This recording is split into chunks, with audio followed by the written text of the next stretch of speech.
오늘은 용산의 미래 제대로 찍자 구의원으로 나오신 녹색당 박재민 후보를 모셨습니다. 안녕하세요. 안녕하세요. 박재민입니다. 네, 본인 소개 간단하게 좀 해주시죠.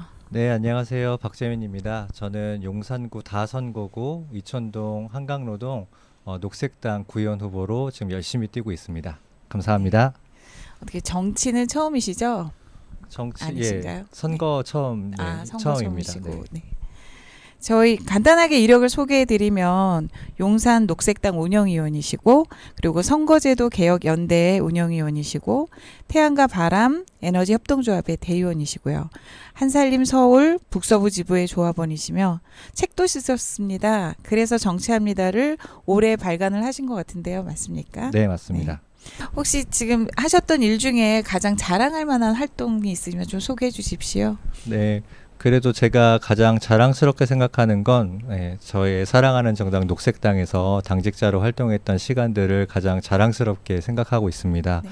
제가 2020년 총선을 전후로 해서 당직자로 들어가서 서울시당의 사무처장으로 일을 하게 되었는데요. 총선 전후에 녹색당이 조금 부침을 겪는 시기였습니다. 그래서 어려움들은 있었지만 그 기간 동안에 최대한 어려움을 더 배가시키지 않고 안정적으로 조직을 좀 이렇게 함께 하고 싶었고, 감사하게도 함께 해주시는 동료들 덕분에 큰 무리 없이 조직을 좀 안정화시키면서 즐겁게 일했던 시간이기 때문에 그 시간을 가장 즐겁고 자랑스러운 시간으로 기억하고 있습니다. 마침 이번에 녹색당에서 처음 나오신 거죠? 네, 용산에서 처음 네, 나왔습니다. 녹색당에 대해서 좀 소개를 좀 해주십시오. 많은 분들이 모르실 것 같거든요. 네, 녹색당은 2012년 3월 4일에 창당된 정당입니다. 벌써 횟수로 10년 동안 한국 사회에서 열심히 자연을 지키고 또 생태 문명으로의 전환을 꿈꾸면서 열심히 정치 활동하고 있습니다. 또 국제적인 연대를 갖고 있는 정당이어서 많이들 아시겠지만 이미 해외에서는 주요한 성과들을 내고 있고 심지어 집권까지 하고 있고 그렇습니다. 말씀드렸다시피 녹색당은 10년 동안 한국 사회에서 탈핵이라든지 기후 위기에 싸운다든지 또 차별과 불평등을 없애기 위해서 누구보다도 먼저 앞서서 열심히 정치 활동해왔고요. 그런 것들이 이제 결실을 맺어서 시민 여러분께 더 큰 정치적인 효능감으로 돌려드릴 때가 됐다라고 생각하고 있고, 저도 지금 후보로 열심히 뛰고 있습니다. 말씀만 들어도 굉장히 푸릇푸릇한 말씀이신 것 같습니다. 이번에 출마하시면서 정책이나 공약을 좀 간단하게 소개시켜 주시겠습니까? 네, 제가 공약을 크게 세 가지 분야로 준비했습니다. 하나는 생활 공약, 그리고 녹색 공약, 그리고 정치 공약입니다. 그 공약의 주제별로 세부 공약들이 여러 개 있는데 한 가지씩만 좀 소개를 해드리면, 생활 공약에서는 좀 안전한 이동권, 좀 걷기 좋은 동네를 만들고 싶습니다. 제가 살고 있는 동네에서도 하루에 수십 번, 수백 번씩, 수천 번까지 많은 것 같고요. 늘 차 조심, 뛰지 마 이렇게 외쳐야 되는 곳에서 저희가 살고 있어요. 근데 네. 어린이 시민들은 뛰는 게 맞다고 보고요. 또 사람이 차를 조심하는 것이 아니라 차가 사람을 조심하는 것이 또 맞다고 생각합니다. 그래서 용산에는 저희가 조사했을 때 893개 정도의 방지턱이 있는 걸로 알고 있는데, 필요한 곳에는 방지턱을 조금 더 안전하게 설치해서 어린이뿐만 아니라 모든 시민들이 좀 안전하게 걸을 수 있는 그런 골목 동네길을 만들어야 된다고 생각하고 있고요. 녹색 공약에서 좀 저희가 대표적으로 생각하고 있는 건 제가 작년부터 관심을 갖고 활동하고 있는 방사능 안전급식 조례를 만드는 것입니다. 아시다시피 일본 정부가 2023년부터 핵 오염수를 방류하기로 결정했죠. 이웃 국가인 우리가 직접적으로 영향을 받을 수밖에 없습니다. 특별히 급식을 먹는 영유아 시민, 어린이 시민, 청소년 시민은 더 직접적으로 영향을 받을 수밖에 없는데요. 이분들이 성인에 비해서 핵 방사능에 20배 더 치명적인 영향을 받게 됩니다. 그래서 서울시에서 이 조례가 있는데 전체 1,300여 개 학교 중에서 100개 정도만 시범해서 검사를 하기 때문에 허점이 생길 수밖에 없습니다. 그래서 서울의 6개 구에서는 별도로 구의 조례를 만들어서 한 번 더 검사하는데 우리 용산에는 아직 이 조례가 없습니다. 그래서 제가 왜 이게 없을까 좀 의아했고 제가 구의원이 되면 꼭 방사능 안전급식 조례부터 챙겨서 만들겠다라고 생각하고 있습니다. 마지막으로 정치 공약은 여러 구의원들께서 이미 열심히 의정 활동하셨으리라 믿지만 실제 우리 일상에서는 뵙기 어렵고 얼굴도 가물가물하고 이름도 가물가물한 게 현실이라고 또 생각합니다. 그래서 저는 필요하다면 매월 동네마다 찾아가서 구정 설명회를 좀 개최하려고 하고 있고요. 저희 동네뿐만 아니라 이제 용산의 구의원이 되면 용산 어느 곳이든지 찾아가서 구청과 구의회가 하고 있는 일들을 설명드리고 또 주민들의 의견을 청취하려고 하고 있습니다.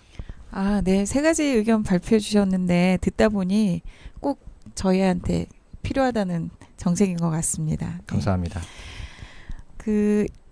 이번에 용산구 주민들한테 저희가 설문을 조사했어요. 혹시 용산구의 주위 현안에 대한 후보님 의견을 좀 듣고 싶어서 말씀드리자면 1위로 나온 게 용산공원이 조속한 조성과 부진의 오염 문제 해결, 그리고 2위로는 1호선 남영역 출구 문제 해결을 통한 장애인 이동권 보장이었습니다.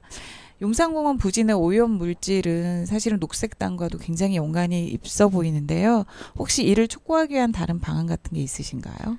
네, 이 문제에 주민들께서 많은 관심을 기울이고 계시다는 것에 대해서 일단은 너무 저도 좋게 또 환영하는 입장이고요. 그런데 생각보다 또 대다수 주민들이 이 문제에 대해서 또 모르고 계신 분들도 많이 있는 것 같아요. 그래서 용산공원은 사실은 구청이나 구의회의 권한을 조금 넘어서는 사업이긴 한 것 같습니다. 그렇지만 말씀드렸다시피 주민들의 의견을 모아서 또 이것을 정치적 의견으로 풀어내는 것이 구의원을 비롯한 모든 정치인들의 책무라고 생각하고 있어요. 그래서 잘 모르시는 구민들께는 이런 문제가 있다는 거 알려드리고 또 이렇게 공원과 또는 집이 들어설 지역에 이렇게 환경오염 문제가 심각하다는 것을 아시면 주민들의 의견들을 모을 수 있을 거라고 생각합니다. 그래서 말씀드리고 모으고 이것을 책임 있는 또 국가기관에 전달하는 주민의 대리자 역할을 충실하게 하려고 하고 있고 녹색당도 이미 이 온전한 용산공원을 조성하는 문제에 다른 단체들, 정당들과 함께 열심히 결합해서 활동하고 있습니다. 아, 네. 저 개인적으로도 관심이 많았던 부분이어서 원만하게 잘 해결되고 꼭 깨끗하고 온전한 용산공원이 저희 품에 왔으면 좋겠습니다. 저희 후보자 공약 중에 이게 좀 궁금한 것이 있어서 여쭤보고 싶은데요. 안전한 이동권 그리고 보행권 보장, 방사능 안전급식 조례 제정, 돌봄교실과 돌봄공강 확대, 청년 주거비 지원 등 모두 다 다른 곳에서도 얘기하고 있고 저희들도 알고 있는 내용이긴 한데 시민들이 설문에서 궁금했던 것들은 나오지 않았었어요. 그중에서 아까 안전한 이동권은 남영역이 저희 출구 문제와 같이 연결이 될 것 같은데 이에 대해서 좀 설명을 해 주실 수 있을까요? 네, 남영역의 출구 문제는 제가 지금 선거에 나가고 있는 선거구의 문제는 아니지만 이웃의 선거구의 문제로서 저도 잘 알고 있고 활동하시는 내용들도 열심히 따라가고 있습니다. 반드시 필요한 문제라고 생각하고요. 비슷하게는 이촌역이 저의 선거구에 있는데 이촌역에서도 예를 들자면 4번 출구로 내려가는 거기에는 엘리베이터가 있고 또 경의중앙선과 4호선을 경유하는 지역에도 엘리베이터가 곧 설치될 예정이라고 알고 있습니다. 그런데 거기까지 접근하는 데는 엘리베이터가 없고 소위 리프트라고 하는 것을 이용할 수밖에 없는데 이것을 장애인 당사자들께서는 이용하기를 사실 싫어하시죠. 네. 그리고 굉장히 위험하고요. 이런 문제들이 남영역, 이촌역뿐만 아니라 곳곳에 다 있을 거라고 생각합니다. 그래서 저희가 함께 이제 구의원이 되면 이제 선거구는 있지만 또 용산구 전체를 지역으로 정치를 하기 때문에 이런 문제들이 개선될 수 있도록 장애인이나 비장애인이나 누구나 편리하게 교통수단을 이용하시고 안전하게 이용하실 수 있도록 하는 일들을 정당과 이런 것에 상관없이 구의원이라면 누구나 애써야 된다고 생각하고 있고 저도 그렇게 할 생각입니다. 네, 감사합니다. 그리고 그 지금 관내에서 얘기해 주실 수 있는 거는 용산 조폐창 개발 문제가 기지창 개발 문제가 아무래도 뭐 한 번은 짚고 넘어가셔야 될 것 같은데 그에 대한 좀 보충 설명이 있으시면 부탁드리겠습니다. 네, 기지창 문제를 생각했을 때, 사실은 이제 서울이나 수도권에 그렇게 큰 부지가 남아있지 않기 때문에 이곳에 많은 관심들이 모이고 있고 어떻게 할 것인가에 대해서 고민들을 하고 있는 것 같습니다.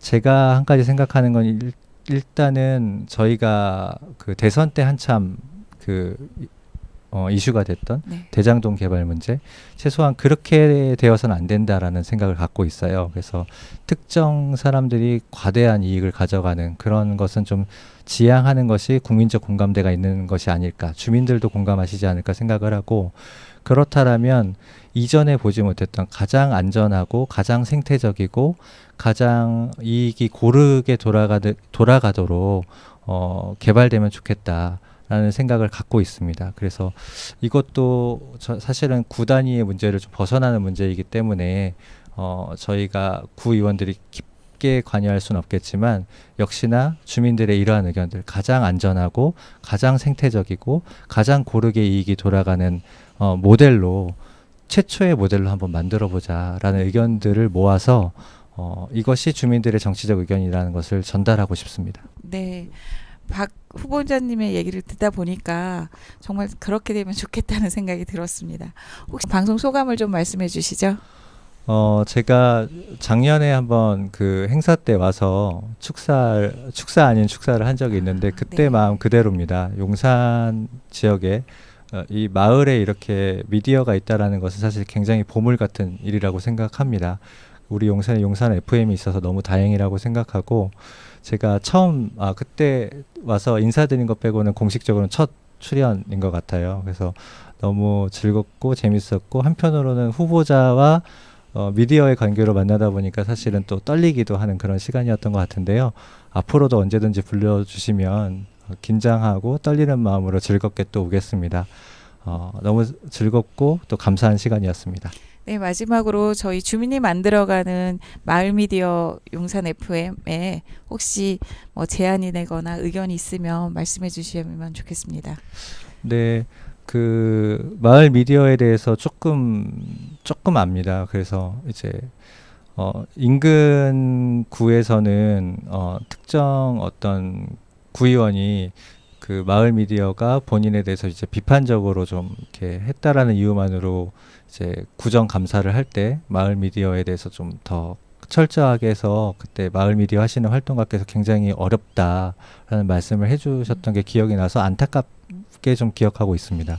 그걸 반대로 얘기하면은 이제 구의원이 또 구청에서 마을 미디어 활성화에 대해서 관심을 갖고 지원하기 시작하면은 얼마나 건강한 생태계를 이룰 수 있을 것인지에 대해서도 상상을 해보게 됩니다. 그래서 사실은 더 주문하고 싶은 것보다는 응원드리고 싶고, 저희가 꼭 이번에 구의원이 돼서 이런 마을 미디어 생태계가 건강하게 조성되어 가는데 할 수 있는 한의 도움을, 합법적인 도움을 좀 드리고 싶다라는 각오를 드리는 것으로 대신하고 싶습니다. 네.